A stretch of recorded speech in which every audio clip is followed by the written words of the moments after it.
After the Battle of Bull Run, the need for better trained troops was most important. Discipline, respectful obedience, and skill in the use of weapons were the orders of the day. Some of the tedious exercises practiced were learning to do turns, close formation drills, and proper handling of arms. Here, a new recruit is instructed on how to load, aim, and fire his musket, which was the most important item in a soldier's equipment. Into the breech. Just the end of it.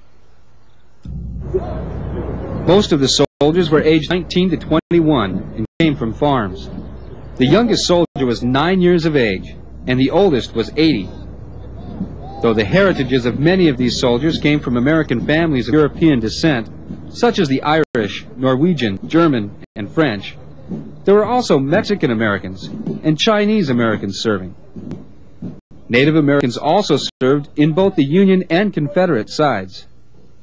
And later in the war, black Americans, known as the colored troops, fought honorably, though were first discriminated against with less pay than white soldiers of the same rank, menial jobs, and poor equipment.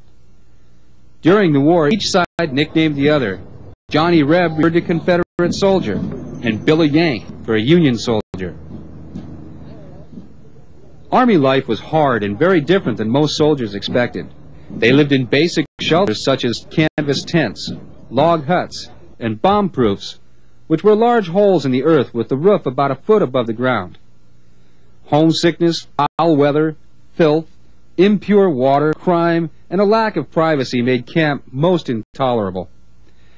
The average soldier's diet was of salt pork, beef, bread, cornmeal, beans, and coffee. Oftentimes the food was rotten. Soldiers often complained about the food. Now, I would say this to anyone but you, Sergeant, but between us, since the men aren't around, this food is lousy. This hardtack, these things are called worm castles by the men, because that's what they grow, worm castles. But imagine if you break them up over your coffee, the worms will fall in, just scoop them out with your spoon. They doesn't change the taste of the coffee at all. No fire, man. We're gonna have a trade. Hold your fire.